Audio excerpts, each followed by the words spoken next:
Thank you. So I'm going to talk a little bit about the background of the housing affordability and livability agenda and how we got here. First, I think that the important context here is that the citizens of Seattle really have chosen to invest in our communities in some pretty big ways recently, investing in transportation through the transportation levy, in parks through the levies, the Parks District, in equity through the $15 minimum wage. And this initiative is really about trying to bring that same level of focus and investment to housing and housing affordability. Like that? Okay, thank you. Obviously, the context we just talked a lot about is that Seattle is growing, both in terms of people and in terms of jobs. That growth, the popularity of this place as people compete for housing, has resulted really in a housing affordability crisis. Today, there are about 3,000 people who live without shelter in Seattle every day. More than 45,000 Seattleites pay more than half of their income to housing, leaving very little left for other things. And the average rent for one bedroom apartment has increased by about 35% over the last 5 years. So into this, the housing affordability and livability agenda, a group started with a group of 28 members to think about different ways that they could improve the housing affordability. They set a very ambitious goal of trying to build another 30,000 market rate units over the next 10 years to address the limited supply and the competition for housing that exists, as well as 20,000 new affordable homes, homes that are only available to people who make a certain income and have restricted rents. To give you a sense, that's about 3 times the production that we do as a city today, and we already do about twice as much as San Francisco, for example. So this is a really unprecedented level of a goal. To do that, that group came up with 65 different recommendations that addressed kind of all manner of the issue. Investing in housing for those who need it most through the levy, other means like that. Preventing displacement and fostering equitable communities by, for example, removing the source of income discrimination, other things. Promoting efficient and innovative development by relooking at our permitting process and see how we can make it efficient while still getting the outcomes that we want. And then also trying to create new affordable housing as we grow, both through a tax exemption program that we have to produce affordable housing, and then also through this new idea of the mandatory housing affordability, which we'll talk a little bit more about. So what is it and what does it mean? So basically the idea is trying to create more affordability as we grow. And we do it, it's basically 2 things together. One, it is a new requirement that all multifamily and commercial development in the city going forward will have to contribute to affordable housing, either by providing it in the building itself or by paying into a fund so it can be built off-site. At the same time, for all the properties that would be subject to that requirement, they would also get additional development capacity to partially offset the cost of those requirements. And the idea is by doing these 2 things together, we can get the market rate housing production we need to address the supply while also getting more affordable housing. And so overall we can get more housing choices for people in Seattle. It also allows us to use a state-approved approach that's used in other cities. So just a basic idea of what do we mean by affordability. Through this program, all the units that will be built for rental will have to be affordable to someone who makes 30% of the area median income. And that is for a household of 1, a median income, the average, 60% of area median income for 1 household is someone who makes $34,000 or less. For a family of 4, it's about $52,000 or less. And so all the units that would build on site would have to be affordable at that rate. They'd have to be rented so that those people would pay no more than 30% of their income towards housing. Units that are built through the payment option would have to be affordable at that rate or lower. It would also be some 50% of area median income units and some 30% of area median income units as well. And you can compare that to the average rent for 1 bedroom is about $16,000, and the average rent in new construction is almost $2,000. The other major point here is that it is meant to be a citywide program. We do have some programs that have limited geography. As you can see on the left, mostly confined to downtown, where we have bigger upzones. But this is meant to be all multifamily and commercial development throughout the city. So it gets a broad section of the city and can produce a lot more affordable housing that way. It also is an important part of the city's anti-displacement program. Obviously, a lot of physical and economic development or displacement is happening today. And the idea of MHA, it addresses the two major causes of that. Lack of market rate housing to meet supply overall, as well as affordable units for people who will not be served by market rate housing generally. There are two really major studies that have come out recently by the University of California, Berkeley, and the California Legislative Analysis Office. They looked at displacement that was happening in California, what was causing it, and what was helping to solve it. And they found that, one, cities with more development experienced less displacement, which I think to some people is a little bit confusing. It seems like maybe it's the opposite. But in fact, when cities grew and increased that supply, they actually helped reduce displacement. They also found that a lot of the affordable housing requirements in California had not reduced displacement because when the requirements were set too high, it impeded market rate growth. And so the new affordable units were offset by the less overall market growth. And so here we are trying to do something that is can meet both of the two issues that we have in this city, supply and affordable units together.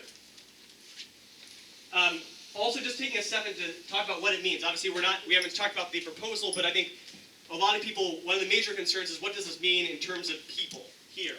And this is the proposal that we'll be talking about, which again is a draft proposal, just to give some sense of what that means.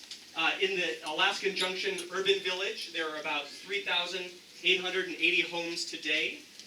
We estimate that with no change whatsoever over about 20 years, we'll see about 2,300 new homes because of the zoning that already exists and the demand to live in Seattle. Based on this proposal that we'll be talking about, we think that could increase the additional 2,300 to 2,800 homes. So just to give you a sense of scale, and that, and overall, as that happened, it would produce about 80 to 130 new affordable homes, in addition to the market rate. So, Can you go back to that real quick? Could you please go back? Is there a question, or? Well, I was just trying to do the math before you ran away. It seems like that's 500 new homes is what you're talking about. That's right, yeah. People want to absorb this, Yeah. which is good, but let's not do too much Q&A until we get to the end, and then we can come back to this. Yeah, so just because people are interested in this, again, existing about 3,880 homes. With no change, we expect about 2,300 homes, so again, an increase of about 60%. With this proposal, we would expect that would increase by another 50 homes, or 500 homes, sorry, over 20 years. Just a quick question, are you including townhomes and condominiums? This is all homes, yeah. And So only is there a limit 126. of 500 homes then on this plan, or no? Is this a unilateral, here's the new zoning, or do we stop at 500? So this is just an estimate. It could be more or less. There's not a proposal that once this happens, everything stops. And only 130 would be MHA. That's right, yep. That's a small. I mean, so it would be the rent and income restricted affordable housing. But that wouldn't necessarily be in this neighborhood if the developer bought it out and you guys took the money somewhere else. Some would be, yes, so some would be performance and some would be payment, so we could have more or less than that based on where exactly those projects happen to happen. Yeah. But it doesn't guarantee it's in the junction. So I think, Brennan, yeah. I'm sorry. Keep going. We will let you ask these very questions, but let's get through this as Yep. quickly as we can. Yes, but you've been So, controlling the debate the whole time. Yeah, Okay. and they canceled 2 meetings. We'll get to your questions tonight. Brennan? Half an hour's not enough for questions. Yeah. Nah, we'll be here all night. We can keep answering questions. we've been shut out of this process. Let us So- talk. What is an urban village? And that is, first that's a basic term. So in 1992, the citizens during the comprehensive plan determined where urban villages were throughout the cities. These are areas where they thought that would be more appropriate for growth. Generally, they selected areas that have vibrant local businesses, transportation options, amenities, investments, community gathering spaces. And by designating for these places, they were both looking as areas that could potentially accommodate more people, and also places where we would do more investment to make that additional development livable. And then obviously, the Alaska Junction is what we call a hub urban village, which is an area that is appropriate both for residential and some limited job growth as well. So second, what is zoning? So zoning are the set of requirements that say what you can do with your property in terms of what you can build. There's lots of different types of zoning. We'll talk a lot more about them later, but just to give a sense of some of them, up in the top left is an example of residential small lot, an area in which you can have a building that's about the same size as what you can build today in a single family home, but you might allow it to be able to do more units in that same amount of floor area. So here's an example of cottage housing, which is 2 units, which are maybe smaller in that same kind of floor area. Low-rise 1, an example of a townhouse type zone. Low-rise 3, an example of a small apartment zone. And then the neighborhood commercial zones, which are the areas that you see especially in the heart of the district here, where you tend to have retail on the ground floor, residential above. The number is how high it can be. So 75, for example, is about 7 stories, 75 feet. So I will put this up to you that in all the tables there are very detailed examples of what this looks like, of the very specific standards for each of them, what it means today, what it is proposed to look like in the future, as well as illustrations of what that change looks like, and then also what it means in terms of the affordable housing production. So in addition to that general thing, so this would apply to all multifamily and commercial areas. So every place that's currently zoned multifamily today. Overall, there's a kind of a standard bump that we're proposing, but also based on local input or community preference. That might change. What that exactly means in every area is different. There are also areas where there's been major investments in transit, that the boundaries of the urban villages could expand. Alaska Junction is an example of that. As we talk about the maps, we'll get into that in more detail. And that does, of course, mean changes in single-family zoning in some areas that are within that. So principles, just basically in terms of how we got here, the HALA committee started in 2014, worked for most of that year. They did a large amount of public process during that to talk about the 65 recommendations, obviously not mandatory housing affordability specifically. And then over the course of 2015 and a little bit of 2016, we started to have, end of 2015 and through 16, we started to have conversations about mandatory housing affordability specifically. And what does that mean in terms of what are the broad principles we might want to apply before we have any conversation about specific areas and specific zones, etc. And so through that process and those workshops, including one that was here, they came up with kind of broad principles for how it should be implemented. The core principles of that is that the mandatory housing affordability should result in at least 6,000 affordable homes over the next 10 years. So remember that the overall goal is 20,000 affordable homes across all these recommendations. We hope that this proposal alone would do about 6,000 of those. Secondly, to create affordable housing opportunities throughout the entire city. We wanted to expand options. We've heard a lot that in the city there's a lot of single-family homes and a lot of large apartment buildings, and that people wanted a range of different options to meet different family arrangements, different needs, different desires. Specifically, we wanted to expand options for within existing single-family homes within urban villages, that if we were going to change zoning of those single-family areas, that it should be in our urban villages or adjacent to them, in the places where we have access to transit, amenities, etc. And that we should evaluate the mandatory housing affordability implementation using a social and racial equity lens. So we should consider that perspective as we move forward. And I won't go into the specifics of this, but a lot of that means, I think, asking questions about who is in the room, who should be, what are the trade-offs of any given idea, and keeping that in mind as we move forward. Other principles, major principles that came forward, the idea of trying to encourage a variety of housing sizes, things that allowed for family size units in particular, not just small units. the principle of trying to create transitions, trying to have zoning that gradually change between higher and lower zones, so that there's so there's more transition between these different areas. Trying to consider locating housing more towards we have existing infrastructure and assets. Examples of that are parks, schools, and transit. And then considering local urban design priorities when making zoning changes. So the thing we're going to be talking most about today are these draft maps. These maps are the first step in a conversation after we've had, the second step, after having this broad conversation about the principles. We've attempted to take those principles, what we heard in the original community meetings, what we heard in the focus groups, and then try and create draft maps so that we can start having a discussion with people about that.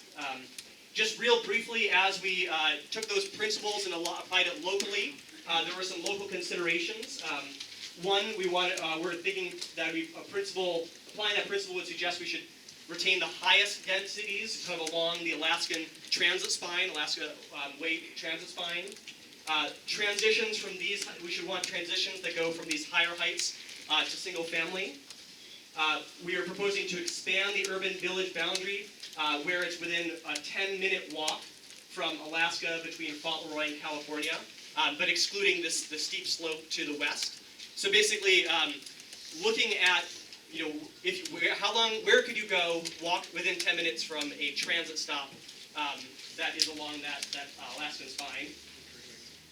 The larger increases would be nearest the transit, shops in Fairmount Park, and that we're not proposing significant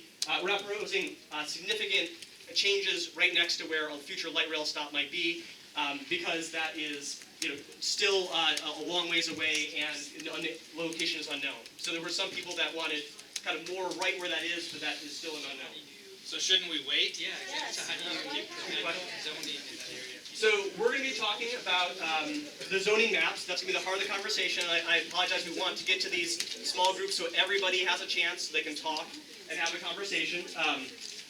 But I want to talk a little bit here. Everybody's on the same page about what those maps mean, so we can have an informed conversation. First, just noting at the top of those zoning maps, there is information about what the requirements are generally. There are information about the zoning categories and then other important things. How to read the map. So first of all, where does MHA apply on this map? So every place where there's a color, the mandatory housing affordability program would apply, which would mean the affordable housing requirements would occur there, but also there would be a change in the development capacity. Every place that there's, for example, here, any place that there is no overlaid color, it would not apply. And those are all, in this area, all single-family zones. Additionally, within each area, there is a bar that explains what the proposal is. And for each of those, there's the name of a zone, for example, single-family, with a little bar, and then another zone afterwards, such as residential small lot. So this means that the proposal here is that residential single family would be changed to residential small lot. Which means? So today, in this particular case, you could build a one single family home.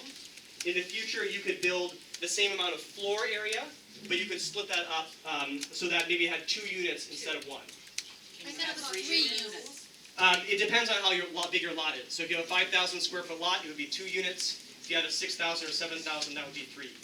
And we can talk more about that in the small tables as well in a minute here. Secondly, there are areas that have hatched zoning.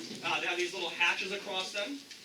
And that means that it is either an area where we're changing from one type of zoning to another, such as from commercial or multifamily to neighborhood commercial, or it is an area in which the change is more than the smallest or typical amount. So for example, maybe instead of single family to residential small lot, it is single family to low rise. So it in a sense is going up 2 zones in that case, so it's different than the typical. So that's what the cross-hatching means here. What do zoning changes mean? So obviously zoning establishes the rules that govern the size and the type of uses that can be on a building. It doesn't require somebody to change or develop their property. That the city is not proposing to take any property. It is entirely up to the homeowner what they want to do. But Changes their tax base though. and we'll talk about that as well. So I wanted to give a little bit more examples about what these different zones mean. We had here a question recently about residential small lot. Again, this is a zone in which you can build the similar amount of floor area as a single family home today, but you could potentially have additional units. And again, that you can have 1 unit for every 2,000 square feet of property. So that would mean for 5,000 square feet, you could have 2 units. For 6,000, 7,000, that would be 3. 8,000, 9,000, that would be 4. And so there's a lot of ways that could work out. The most common is if you have a small existing house, you could potentially put a new house behind it. Another thing, you could either convert an existing home into a duplex, or you could build a new home. It's not here, but you could also do like cottage housing. Small houses with a common lot or yard. Residential small lot allows for smaller townhouses. This is an example of kind of the max amount of units that you might be able to have if you did a smaller or 2-story structure. This is a low-rise 2, means slightly larger townhouses. These are probably the common townhouses that you've seen around West Seattle. Often, if they have a larger lot with, this is an example of a 10,000 square foot lot, which can hold as many as 8 townhouses. It could also, in theory, be a small apartments, although we rarely see that. This is a 3-story apartment building with a small 4-story bump out on a 10,000 square foot lot. And then the other types of zones you have here are neighborhood commercial zone. Again, these are the ones that traditionally have retail on the ground floor and residential above it. The proposal for residential commercial in this area is basically to allow 1 extra story on top of what could be built today. And so this is an example of a 65-foot zone, what could be built today. And you'd see under the proposal they could add 1 more floor on top of that. At the same time, there would also be additional upper story setbacks proposed. So that floor would be tucked back a little bit. And there'd be some other new requirements such as maximum building width to avoid some of the larger buildings, for example, that you've seen here in West Seattle. Is that top floor what you're calling bump out? Is that Sorry, so right here you can see that the top floor would have an extra setback, so it wouldn't be out as far as the floors below it. But 65 feet? So this is an example of a zone that is 65 feet today. Okay. The proposal would be to allow 1 extra floor, which will result in a 75-foot building. And that's an example.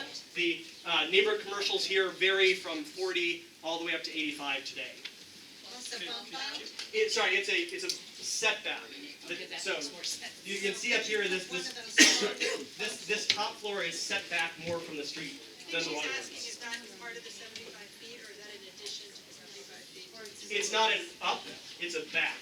So yeah, so you're going from 65 to 75, but that last floor would have to be farther away from the street. I apologize. Would you be restricted to that, or could you use LEED and green building to get even higher There allowances? are no LEED or green building standards. I think you're talking about the living building pilot, maybe. I won't go into too much. We can talk about this. There are 2 buildings in the city that have been able to, do extremely high-level green building, no water usage, no energy usage, etc. That get an additional one, but it's only 2 buildings over 5 years. So I'm happy to talk more about that too. We need to wrap up. Yeah. So property taxes has obviously been a really important one, and so we're asked to dwell on it for a second. So property taxes are determined based on the assessed value of property, which is King County's best guess at what your property could sell for, times a tax rate. The assessed value can change if the value of the home has increased. They do not have, the zoning is not an automatic factor, so property taxes will not change automatically. But they will only increase if there's the demonstrated through land sales locally on comparable sites that the value of homes has gone up. We did, unfortunately, there are very few places that we've rezoned single families. There's not a lot of places you can look at. The only kind of one example they've done in the last 10 years was in Roosevelt, and we did do an analysis of that, and they found, I think that 6 years following a rezone right next to the light rail station in 2011, and that found for that one, that over that 5-year period, there was the low-rise zones that had rezoned from single family showed no change in property tax versus the single family zones that had not been rezoned. That is just one example, obviously.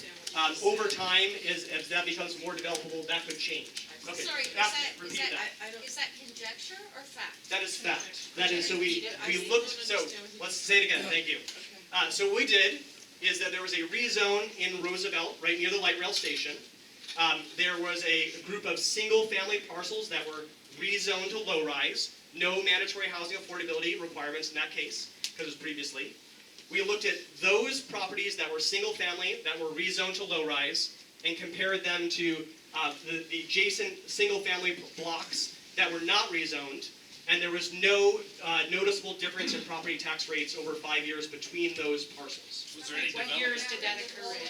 2011 to 2016. Have there been any property sales during that time? There had, yes. And what about the cost of housing for the houses that were there? That's right. So all of those obviously went up. Like this, as a city as a whole, they all experienced increase in costs due to housing and affordability, but they all increased at the same rate. So there's no difference between them.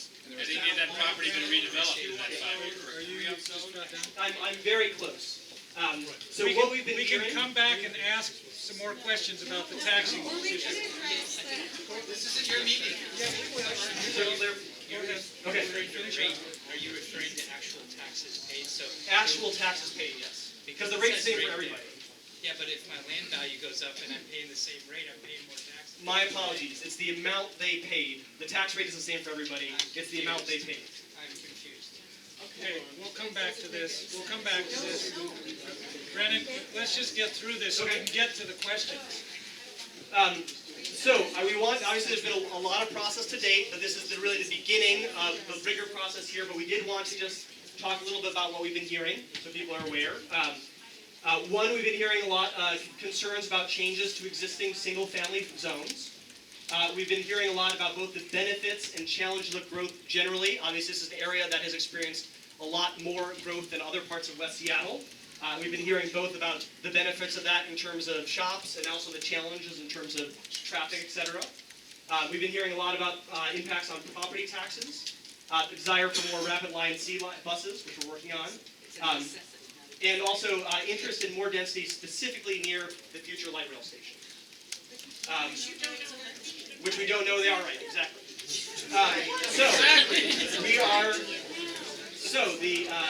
The big questions, we're interested in hearing generally about what your thoughts are about the proposal. We're also looking specifically for comments about how do the draft maps match the MHA principles. Is the location scale of the draft maps change reasonable to implement MHA in this neighborhood? And in sort of single-family rezone areas, are the residential small lot and low-rise zones proposed in appropriate areas?